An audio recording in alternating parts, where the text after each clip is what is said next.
আর কিছুদিন পরই আসছে আম। এবারে তীব্র শীতের কারণে মুকুল আসতে কিছুটা বিলম্ব হচ্ছে, তবে আমের মুকুল ধরার জন্য গাছগুলো একদম প্রস্তুত। এই সময় গাছে কোনো এক্সট্রা সেচ বা সার দেওয়ার কোনো প্রয়োজন নেই, কাটা যাবে না কোনো ডালপালাও।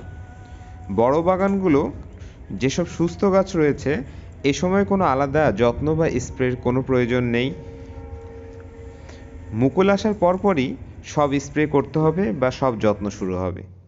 তবে যেসব গাছের পাতা বা ডগায় ভেজা পচা বা অ্যানথ্রাকনোস রোগ রয়েছে, সেসব গাছে অবশ্যই টিল্ট অথবা ম্যানসার নামক ছত্রাকনাশক স্প্রে করতে হবে।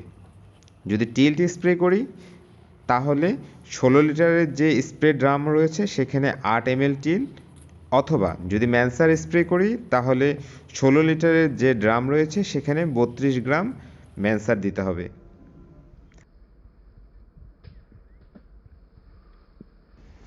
তবে শুটি মোল্ড বা কালো ছত্রাকের আবরণ যদি পড়ে, সেক্ষেত্রে কপার ফাঞ্জিসাইড সবচেয়ে ভালো কাজ করবে। কপার ফাঞ্জিসাইডের মধ্যে চ্যাম্পিয়ন দেয়া যেতে পারে।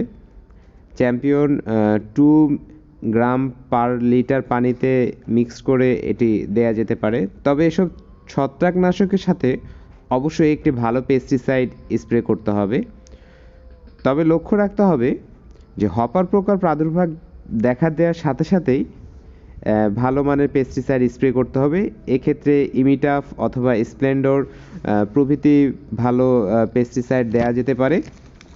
মুকুল আসার পরে গাছের বিভিন্ন যত্ন এবং স্প্রে এবং যাবতীয় কর্মকাণ্ড সম্পর্কে জানতে অবশ্যই সাথেই থাকুন।